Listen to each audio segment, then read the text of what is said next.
voy a intentar explicar un poco el concepto de IoT y cómo puede afectar a la logística o cómo se puede utilizar en tema logística. Seguramente habréis oído hablar de Industria 4.0 con todos los conceptos, todos estos técnicos innovadores ¿Lo escucháis bien o no? Sí. ¿Me oís bien? Sí, ¿no? Porque es... Vale, más o menos. Con todos estos conceptos innovadores de lo que es el blockchain, lo que es el cloud computing, lo que es el big data, lo que es, entre otras cosas, IoT. ¿Vale? Yo me voy a centrar más en el tema de IoT, pero veremos que está todo un poco relacionado, porque al final, cuando las tecnologías son como piezas de un puzzle, que al final las puedes combinar todas para dar el resultado que interesa. Entonces, voy a hablar un poco del tema de IoT. Imaginemos que pudiéramos poner sensores.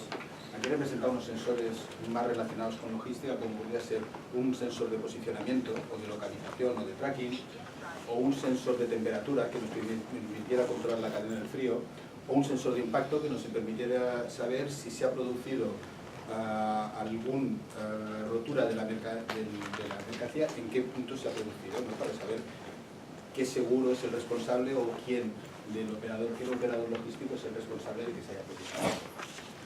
Esto realmente nos permitiría saber muchas cosas, ¿no? Nos permitiría saber dónde tenemos la carga, está siguiendo la ruta correcta, dónde están mis clientes, tengo que reponer, es decir, podríamos obtener muchísima información, ¿vale? ¿Cómo lo haríamos esto? Bueno, primero partiríamos, entiendo que aquí está. No, ¿he hecho algo?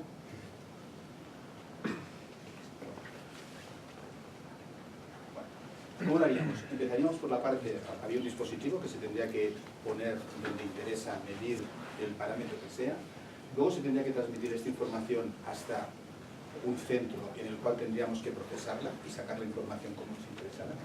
El siguiente punto sería, oye, esta información nos viene, pero tenemos que entender exactamente de qué estamos hablando, es decir, traducir la información a un parámetro que nosotros entendiéramos. Luego habría una lógica, una ciencia detrás que sería la vertical en concreto. ¿Y qué estamos haciendo? Estamos controlando tracking, estamos controlando la cadena de frío, qué es lo que estamos controlando para entender qué es lo que se tiene que hacer con este dato.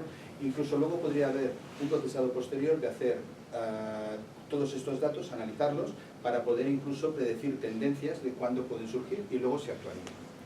Si vamos a un ejemplo concreto, imaginemos un ejemplo de tracking, hay un sensor que nos está enviando unos datos. A nosotros nos llegarán unos datos de unos y ceros, ¿vale? Estos datos los tenemos que traducir y al final tendremos una longitud, un posicionamiento de lo que estamos siguiendo. Puede que salte una alarma en función de la lógica del negocio. Por ejemplo, oye, no está siguiendo la ruta correcta, está fuera de la demarcación en la que se tiene que encontrar, podría saltar una alarma. Pero es que luego podríamos ir más allá y saber cuándo podría saltar o predecir cuándo es probable que salte la siguiente, ¿vale? Y al final actuaríamos. Este tipo de sensores ya existen, ¿vale? La gracia del IoT es que, bueno, vamos aquí y ahora voy a hablar de la gracia del IoT que os iba a contar.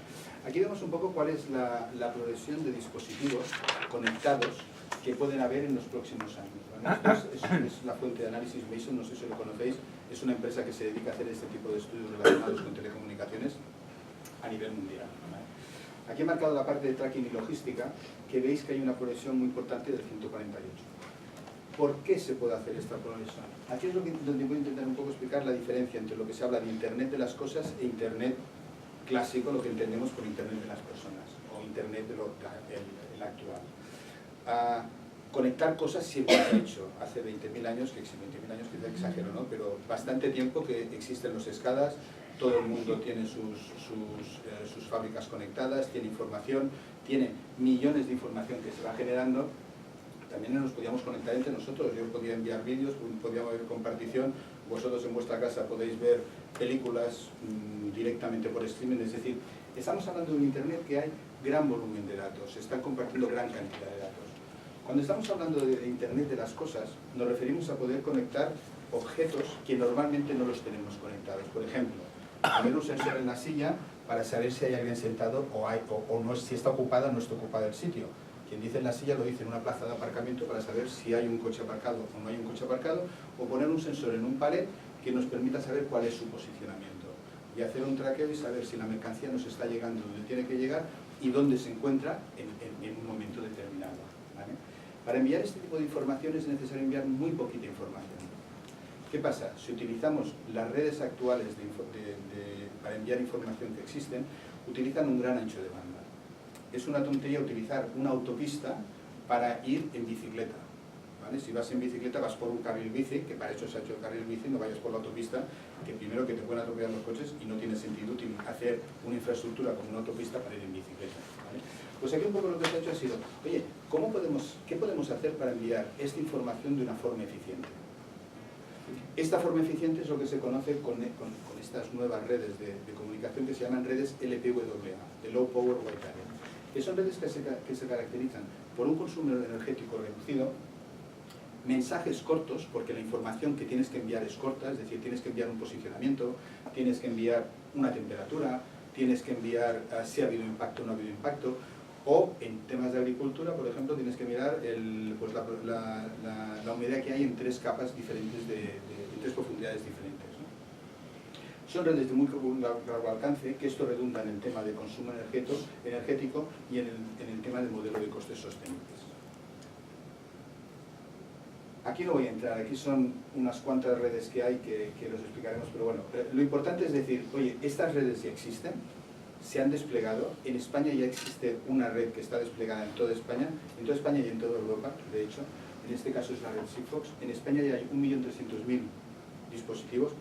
Conozco los datos porque somos nosotros que la gestionamos, entonces conozco los datos y son datos reales, no son ficticios. Está realmente funcionando, es decir, cada día hay 1.300.000 dispositivos que se están conectando. Hay un 94,5% de la población que está cubierta por esta red, es decir, a nivel de España, en muchos sitios, en la mayoría de los sitios te puedes conectar a esta red, está disponible, y el 73% del territorio que está cubierto. Esto pensamos que es una red nueva, dedicada exclusivamente, se desplegó en el 2014 y está dedicada exclusivamente a Internet de las cosas. No está pensada para enviar gran volumen de datos, entonces sirve para lo que sirve. Es decir, es el ejemplo que decíamos antes.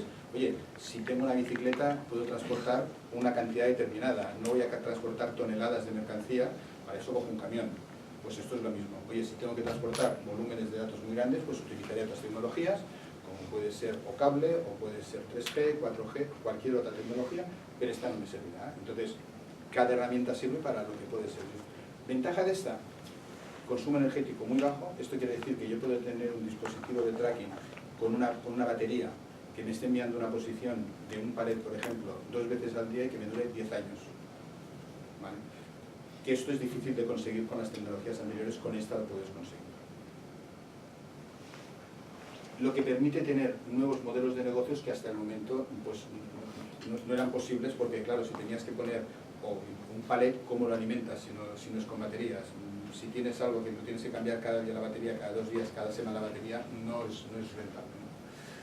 Aquí es un ejemplo de, en una cadena de suministro típica, diferentes sitios donde se podrían poner sensores y donde se podría utilizar información procedente de IoT para luego procesarla. ¿Qué es importante en este tipo de proyectos?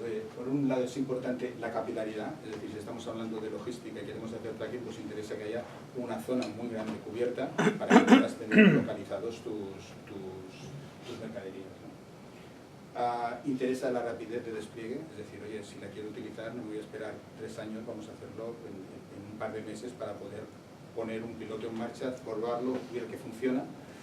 Interesa la inviolabilidad de los datos, es decir, que si te está enviando una posición que realmente la que tú estés leyendo sea la posición que tiene el dispositivo en concreto. La adaptabilidad, que lo puedas utilizar para varios casos de uso, que no sea para un caso de uso en concreto, sino que te pueda servir para varios casos de uso.